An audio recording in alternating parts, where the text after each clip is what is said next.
শিক্ষা সংক্রান্ত গুরুত্বপূর্ণ আপডেট পেতে অবশ্যই চ্যানেলটিকে সাবস্ক্রাইব করুন।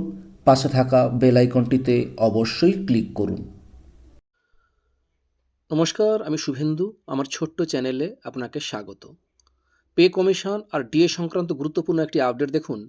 রাজ্যের সপ্তম বেতন কমিশন ও বকেয়া ডিএ মুখ্যমন্ত্রীকে চিঠি দিল শিক্ষক সংগঠন। বিস্তারিত আলোচনা করা হলো। দেখুন, রাজ্যের সরকারি কর্মচারী ও শিক্ষকদের দীর্ঘদিনের দাবি দেওয়া নিয়ে ফের সরব হলো শিক্ষক সংগঠনগুলি।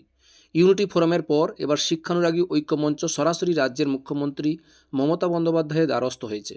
সংগঠনের সাধারণ সম্পাদক কিঙ্কুর অধিকারী স্বাক্ষরিত একটি চিঠিতে রাজ্যের সরকারি কর্মচারীদের বকেয়া মহার্ঘ ভাতা ডিএ মেটানো এবং অবিলম্বে নতুন বেতন কমিশন গঠনের জোরালো দাবি জানানো হয়েছে। 12 ডিসেম্বর 2025 তারিখে এই চিঠি পাঠানো হয়, যা প্রশাসনিক মহলে নতুন করে আলোচনার জন্ম দিয়েছে। শিক্ষক ও সরকারি কর্মচারীদের মধ্যে দীর্ঘদিন ধরেই বকেয়া ডিএ এবং বেতন কাঠামো নিয়ে ক্ষোভ পুঞ্জীভূত হচ্ছে।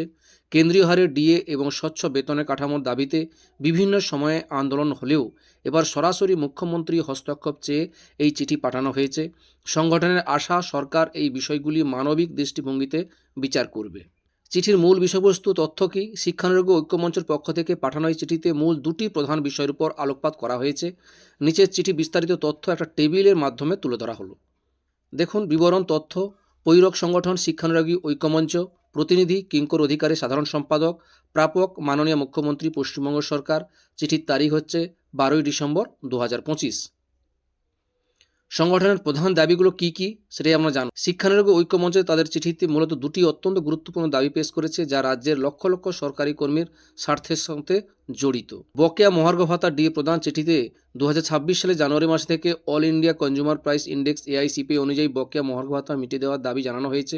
দ্রব্যমূল্য বৃদ্ধির বাজারে সরকারি কর্মীদের আর্থিক সুরক্ষা নিশ্চিত করতে এই দাবি অত্যন্ত তাৎপর্যপূর্ণ। সপ্তম বেতন কমিশন গঠন। কেন্দ্রীয় সরকার ইতিমধ্যেই অষ্টম বেতন কমিশনের গঠনের প্রক্রিয়া শুরু করে দিয়েছে। এই পরিস্থিতিতে রাজ্যের কর্মীদের জন্য এখনও সপ্তম বেতন কমিশন গঠিত না হয় ক্ষোভ বাড়ছে। চিঠিতে উল্লেখ করা হয়েছে যে অতীতে কেন্দ্রের বেতন কমিশন গঠনের পরেই রাজ্যে নতুন কমিশন গঠিত হতো। সেই প্রথা মেনে অবিলম্বে রাজ্যের শিক্ষক ও কর্মচারীদের সপ্তম বেতন কমিশন গঠনের অনুরোধ জানানো হয়েছে। সরকারি প্রতিনিধিদের প্রত্যাশা ও বর্তমান পরিস্থিতি কি? চিঠিতে উল্লেখ করা হয়েছে যে রাজ্য সরকার যদি এই দাবিগুলো বিষয়ে দ্রুত ইতিবাচক পদক্ষেপ গ্রহণ করে, তবে তা শিক্ষক ও কর্মচারীদের আর্থিক সংকট লাঘব করতে সাহায্য করবে।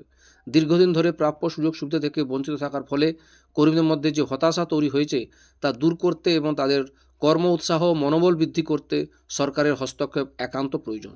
এই ছিল একটি আপডেট আপনাদের সঙ্গে শেয়ার করলাম। ভিডিওটি দেখার জন্য অসংখ্য অসংখ্য ধন্যবাদ।